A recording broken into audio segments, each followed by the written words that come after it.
Hello everyone and welcome back to my channel. So if you are new here, we talk about all things homesteading, homemaking, and just a journey to a slower, simple, and more natural life.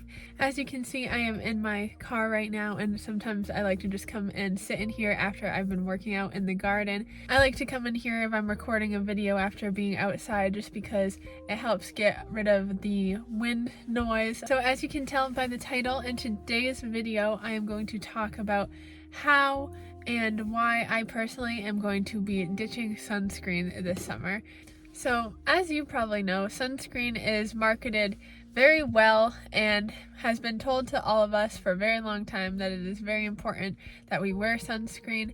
I, for a very long time, thought that it was very, very, very important that I wear my sunscreen, but I'm going to tell you why I am actually not going to be wearing sunscreen anymore from the knowledge that I have gained and why I'm personally making that choice. This is not to tell anybody that it is definitely the right choice for you or your family. It might not be, and that is okay, but it is just to put some information out there that may be harder to find, that goes against the common narrative of definitely needing to wear sunscreen. This is something to just use as an educational tool, not as definite concrete advice, and I hope you will continue to research. So why am I choosing not to wear sunscreen? Well, it comes down to a few factors. One is I don't think that it is necessarily a safe product to be using on our skin. Two, I think it prevents our body's natural way of dealing with the sun and whatever issues could arise from being out in the sun. And three, it prevents us getting something our bodies do very much need, which is vitamin D. So I will go into more detail about all of that. So the common thing that is said is that, sunscreen helps prevent skin cancer. But in reality, this is not seeming to be that true. From 2002 to 2011, skin cancer has actually increased by 44%.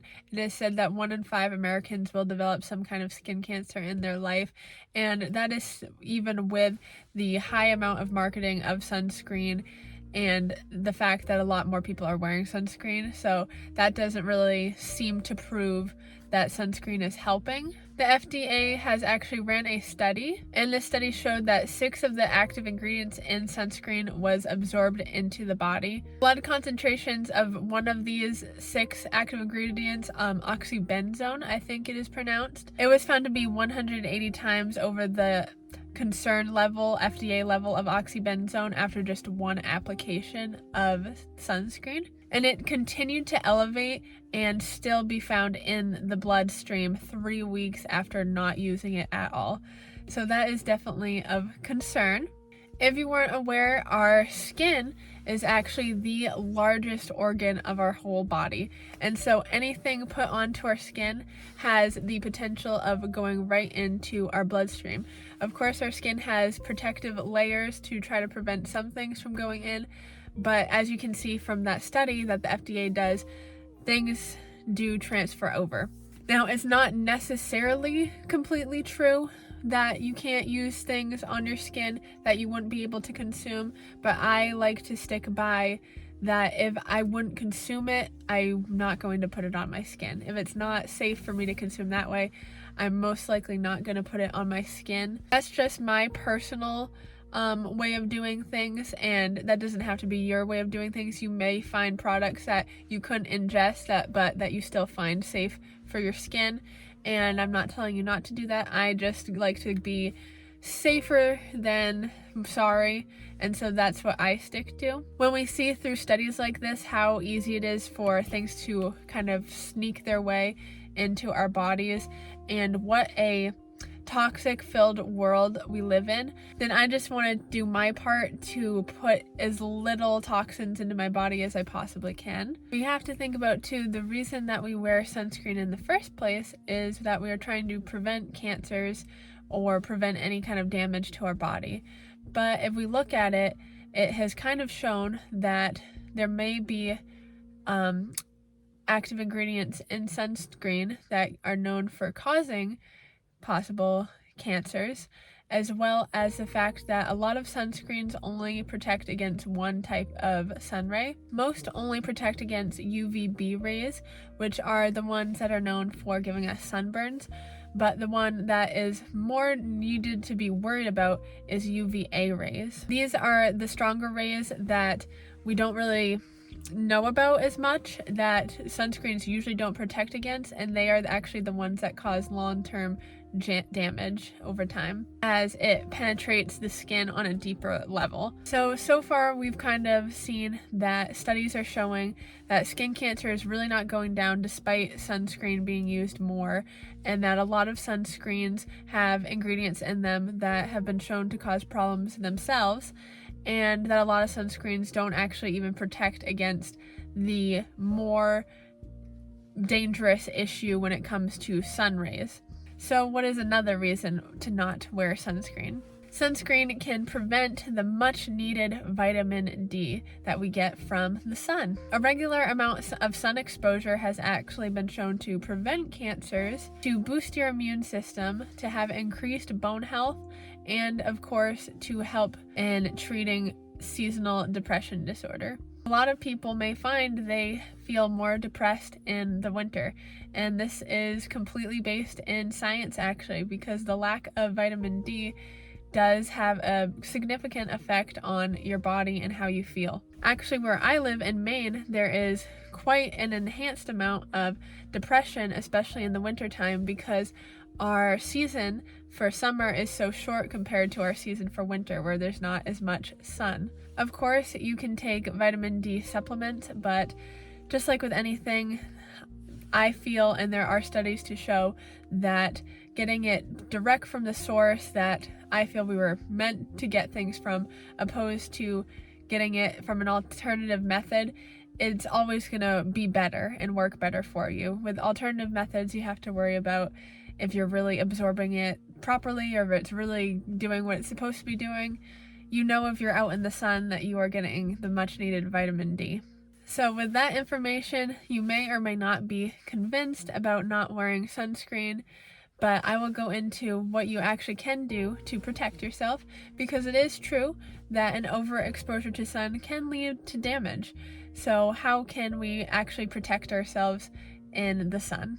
We have to remember that our ancestors didn't have sunscreen, yet they managed to stay safe, and they knew how to go about their days working in the sun. They had jobs that were much more outside as well, on top of not having sunscreen, and they managed.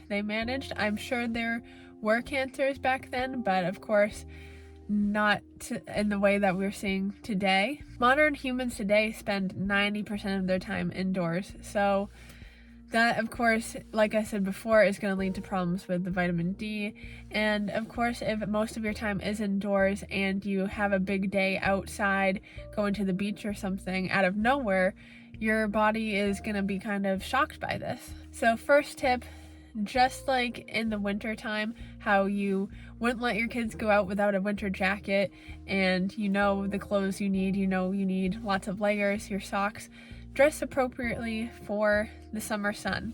If you have to be out in the peak of the day where the sun is going to be its hottest, make sure that you're wearing things like big hats for shade. Maybe have something longer sleeved on so that it's not going right onto your skin. Just really think about how you can dress appropriately for the weather. Second is work with the time of day instead of against it. If you know it's going to be 90 degrees in the middle of the day, do your outside work at the morning or at dusk. You don't need to be out when it is super, super hot, unless you're going to be in a shaded area. Don't do your work bent over with your no hat on, with your tank top on, so your back's going to get all burnt. Just don't do it. Strategize, think ahead, plan ahead, so that you know you will be safe in the sun. Build a sun tolerance. As I said before, 90% of our time nowadays is spent indoors, so our skin might be shocked by a lot of sun. So build that tolerance up. Go out for maybe 20 minutes, and then go out for half an hour and then go out for even longer, and start maybe at earlier or later times of the day where it's not as hot, like I said before, and gradually make your way to being able to be out when it's hotter.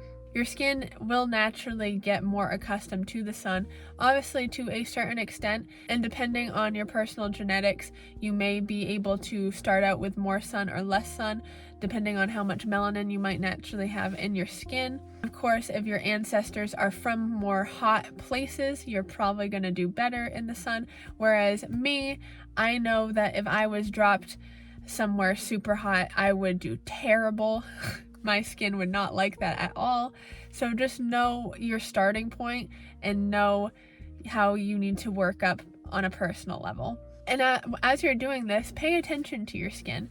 A sunburn is actually your skin's way of regulating itself by its reaction of inflammation. So pay attention to what's going on and start figuring out what you can and cannot do at certain times and at certain sun levels. So to conclude this video, I am making the choice to not wear sunscreen this summer. I'm going to use my common sense to know when I should stay in the shade, when I might need to stay indoors, when it is a good time for me to be out, how much sun I can get at a time. I'm going to be very aware of my body and try to build that tolerance so I can get all the good vitamins from the sun and all just the happy feelings of being outside and enjoying the gift of summer. Not needing to worry about what I may be sneaking into my body that I might not want to be, and just knowing I'm getting all the benefits of what the natural world has to give me. So if I was going to conclude, I would say just do your own research. My choice might not be the right choice for everybody, but I do want you to feel like you can make very informed choices and have access to all these studies and knowledge that is out there for you to access to make whatever decision you'd like to make. Just use common sense and enjoy your summer. If you like this video, please let me know. I would love to make more videos to help make you think and get the ball rolling in your head so you can make more informed decisions for you and your family. We got a lot of work we are going to be doing this summer, so I can't wait to bring you along with me as I am on my journey to living a slower, simpler, more natural life. I hope you have a great rest of your day, and I will see you soon. See you next time. Bye-bye.